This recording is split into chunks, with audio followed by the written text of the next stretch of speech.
All right, what's going on, you guys? Nick here with Nick's on the Power. I hope you guys are having a great weekend and a great Sunday. So this weekend on Saturday night was the 2018 IFBB Muscle Mayhem Pro.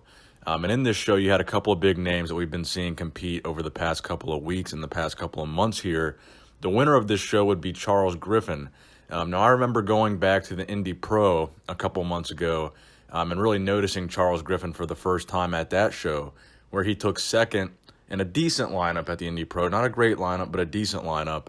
He took second to Steve Kuklo, and I thought he looked very, very impressive in Indy. And this was a guy that wasn't really on my radar before the Indy Pro, but seeing him at that show, I was impressed by his arms, and I was impressed by his back specifically. Now, two of the weak points, you could say, for Charles Griffin would be his legs and his midsection a little bit.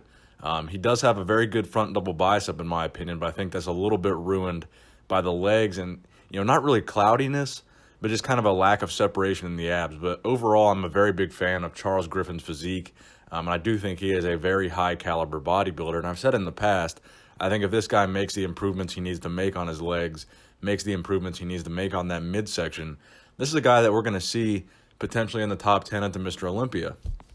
Now, that being said about the winner, let's talk about some of the other placings here. So we had a couple other guys that have been competing a lot lately. You had Akim Williams, who is really the big story of last week, coming in a controversial second place to Juan Morel at the Toronto Pro, coming in Toronto with arguably some of the best conditioning he's ever had on a bodybuilding stage. In third place, you had Max Charles. Fourth place, you had Rafael Brandao. Again, this guy has done a lot of shows lately. I don't know why he's doing so many shows. If he's trying to qualify for the Olympia on points or what he's really trying to do. But Rafael Brandao comes in fourth place and Michael Lockett in fifth. So let's talk a little bit about 1 and 2 here. So I spent the morning looking at all the photos here from the Muscle Mayhem. I was going to make a video last night, but there just really weren't enough high-quality photos out for me to really make a valid judgment based on what I saw thus far. In my opinion, the lighting there was a little bit weird. So a lot of the photos that were coming out, on cell phone, cell phone footage, cell phone video, cell phone photos, the lighting just really kind of washed the guys out, and I couldn't really tell if they were conditioned or not. It was just kind of a strange looking light.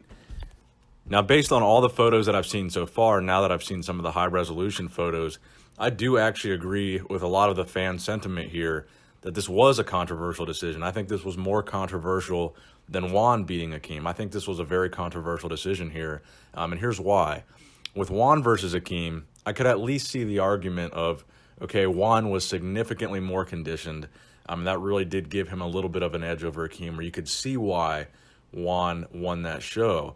But with this show, based on what I can see, it doesn't really look to me like Charles Griffin was significantly more conditioned than Akim.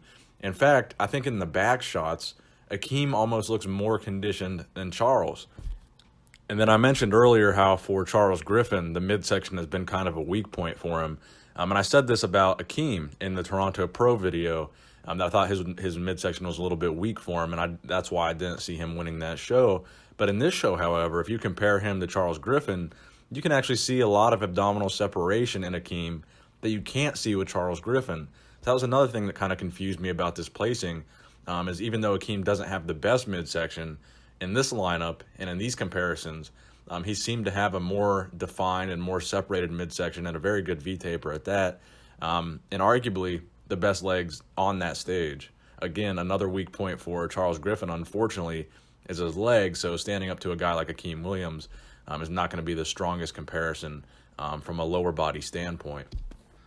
So Charles, if you're watching this, I love you, brother. Much respect for the win. You qualified for the Olympia, so I'm excited to see what you do at the Olympia. But I got to call it like I see it here. I think this is a little bit of a weird decision. And in this instance, I think you could definitely make a much stronger argument for Akim winning than you could have made for Akim back in Toronto. So let me know what you guys think in the comment section below. Do you think Akim Williams was robbed this time around? Or do you think he was robbed for the second time around? Or do you think he was never robbed at all? Let me know what you guys think in the comment section below. And please give this video a thumbs up if you enjoyed it. Nick Strength and Power, signing out.